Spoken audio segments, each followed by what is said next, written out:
In this Teesom video, we're going to walk you through adding a user to Teesom and everything that goes along with that. So, for example, when I add a new user, I may want to put them in an access group and restrict their level. So just everything that goes along with that. Before we get started in showing you how to do that, though, I need you to understand that we can always add a user, but because Teesom's pricing is strictly based on the amount of users, if you have, let's say, a single user license, Teesom will let you create the user. However, that user will automatically be put on hold after creating him. And the only way you can use that user is to put another user on hold and then activate the newly created user.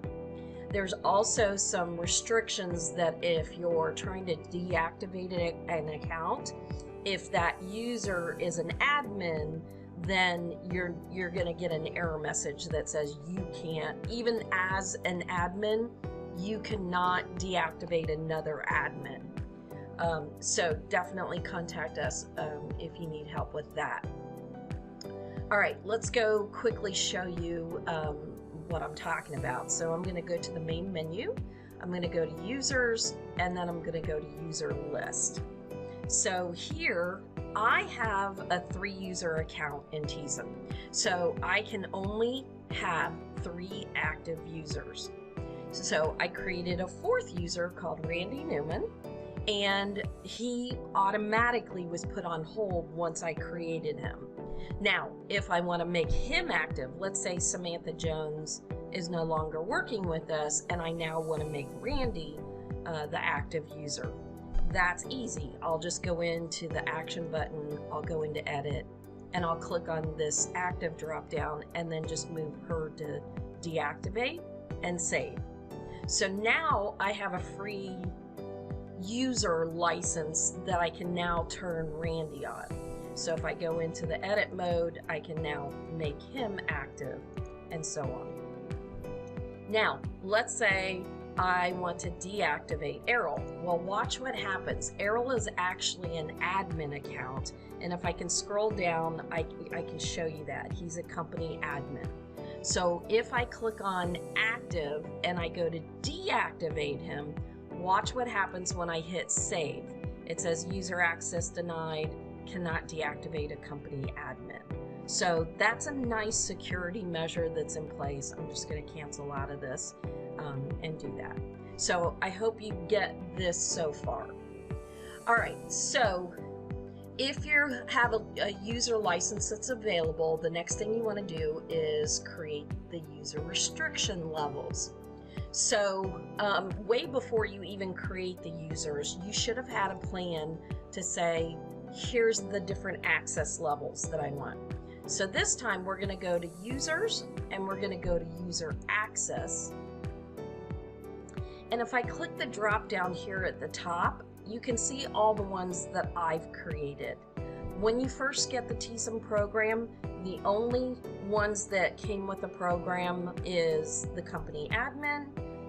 And as you can see, the company admin is not even here in the drop down because there are no restrictions to the company admin. And then the one that we gave you was the production manager.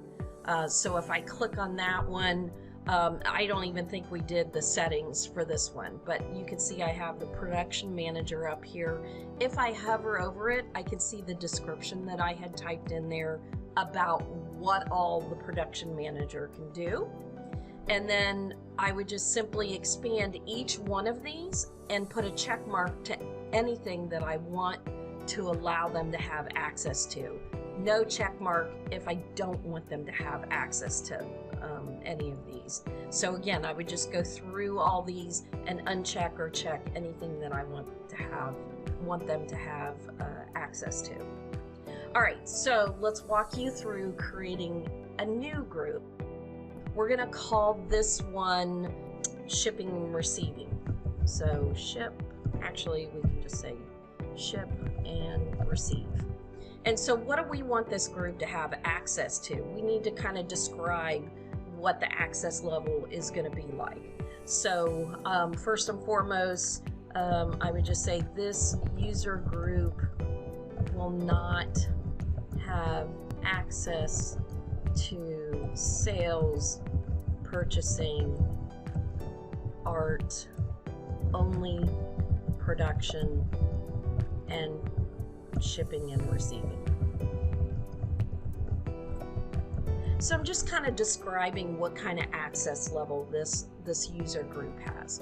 All right, let's go ahead and hit submit. Now that we have our new user access group, now I can simply go through each and every one of these and just check off the box, or if I want them to have access to this, or leave it blank if I don't want them to have access to it. So the first one is allow art production into edit after approval. Well, my shipping and receiving person is not going to have anything to do with art approvals, so I'm going to leave that one blank. Company profile.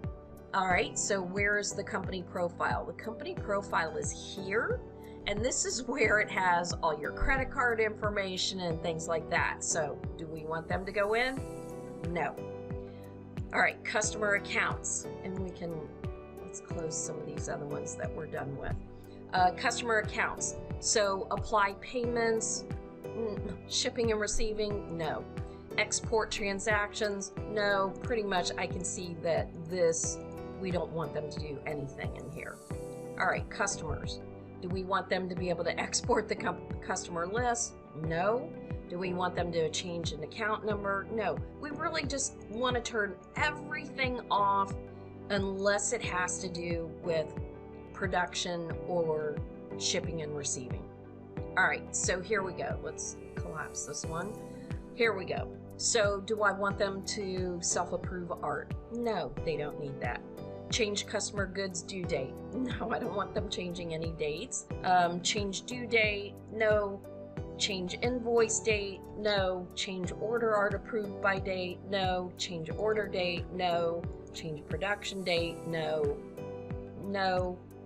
Change the stage. Yes, because if they need to move it now to ready to ship, or that it's been shipped, yes, I'm going to let them be able to change the stage there. All right, let's scroll up and collapse that one and expand the purchasing. Again, do I want them to do anything in purchasing? No. So I'm going to uncheck all of these and collapse that. Reports. Is there anything to do with shipping and receiving in here? No, they're all unchecked. Great, that's the way I want it. The sales order. All right, change sales rep, no. Change sales tax, no. Change terms, edit an invoice, override costs. No, nothing to do with shipping and receiving. Okay, suppliers. Do I want them to create a new supplier? No. Allow them to edit a supplier? No. If they need a supplier created for shipping, then I'll have them contact somebody that can actually do it for them. All right, user access, no, no, nothing. Users. Access to users page, create new users, delete users, no, nothing in here. So this access group has a very restricted level of what they can do. And if you find that you do want to give them access later to something, if they come to you and they say, hey, we can't access this, then you can always come back in here and turn it on if it becomes a problem for them running their position. So now I can go create a user, and now this access group is available to move a user to that shipping and receiving access group. All right, so we're going to go to the main menu, we're going to go to users, and we're going to go to user list. All right, we're going to create a new user. Again, this one will be automatically put on hold because I only have 3 users, and those 3 users are automatically being used. The whole purpose of this is just to show you how to put the customer into the access level. Okay, so we're going to do Nancy Smith. So we'll just give her a user login as Nancy S.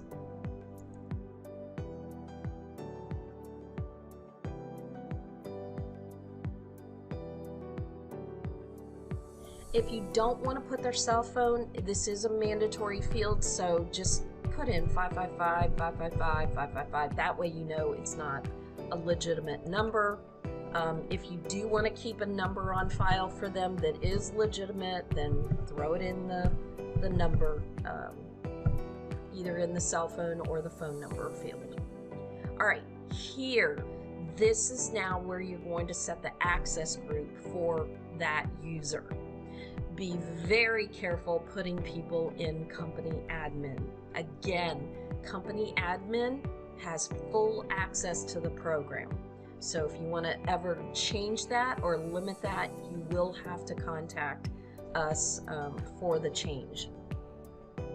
Okay, so here we go. So I want to put Nancy in the ship receive. And again, I'll hit submit. And as you can see, she's been put on hold. All right, finally, if you do want to add both of these on hold users, you'll have to upgrade your subscription package. So to do that, you're going to head over to the little head icon here, and then you'll have to go into your company profile. So you're going to click on the database option, and then where it says edit subscription, you're going to click on that and then click on the drop down. Here's what you're going to see when you click on the drop down. And once you accept the terms and conditions, then you can go ahead and submit, and you will be on a larger subscription, and then you'll be able to go activate those employees that are currently on hold. I hope this video has helped you and cleared up any questions you have about adding users. At any time, if you need additional help, please use the purple widget in the lower left-hand corner and contact tech support so that we can help you right away. Thanks so much for watching. Have a wonderful day.